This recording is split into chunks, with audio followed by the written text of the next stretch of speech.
Welcome everyone to Rides My Dad Had. I'm the Black Prospector, coming at you today to talk to you about another car, a ride that my dad had. And today we're going to talk about his 1986 Fox Body Ford Mustang GT. Yes, the car that started it all, bringing it back, revolutionizing high horsepower into what we have today. We were coming out of this whole fuel crisis, four-cylinder turbo, downsize and boosting, something that would later on be repeated just 20 years later. And this was the car that brought us back to the good old stories that my dad talked about with his 68 Roadrunner. But first, like and subscribe if you want more stories, if you want to keep up to date with the stories, a rides my dad had, and certainly if you want to share some of the stories about rides your dad had, especially if they had a similar car that my dad had that you have some stories about, definitely let us know in the comments below. Now, let's get into this bit of the background of why this car was so special. So here may be some things you didn't know about it. All right, welcome everybody to the Black Prospector Show. I am joined by the original prospector, as today we go again to rides my dad had. And the ride we're going to talk about today, let me look it up and see what we're going to discuss here today. Matter of fact, do you have any idea what car I might want to talk about today? The second favorite. All right. Your second favorite car? Right. All right. Which one? The favorite car, Roadrunner, was my second. All right. So what was your favorite? No, don't tell me. No, now you have to. Go ahead. Well, you didn't say which Oldsmobile. Oh, okay. Well, good. That's right. Nope, that's not what I want to talk about. Right. So we still got the surprise for the Oldsmobile in the future. So, no, I have to talk. I'm going to get a little selfish here because I didn't know a whole lot about the Roadrunner for obvious reasons, but I did know the impact of your 1986 white Mustang GT. Oh, yeah. Yeah. That's the one I want to talk about today. Because when I reflect on that car, that is the car that started an entire legacy.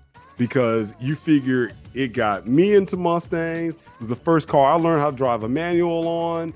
It ended up being one that to this day, I'm on my third one. The impact that it had on my friends getting a Mustang, your nephew getting a Mustang. I mean, it ended up, that car started just an entire legacy. And Ford still won't give us a discount. And I think that's probably one of the biggest things about it.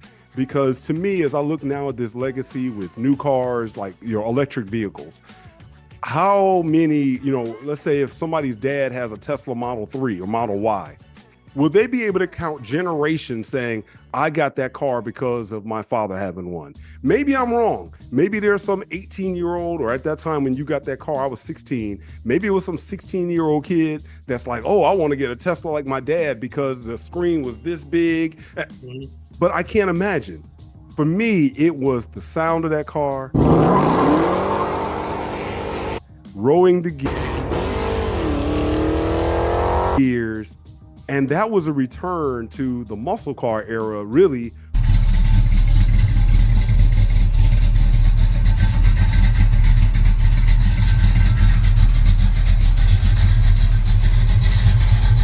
For all the manufacturers back then. So, as we started out with the Roadrunner, I got to ask, why did you buy it? How much did you pay for it?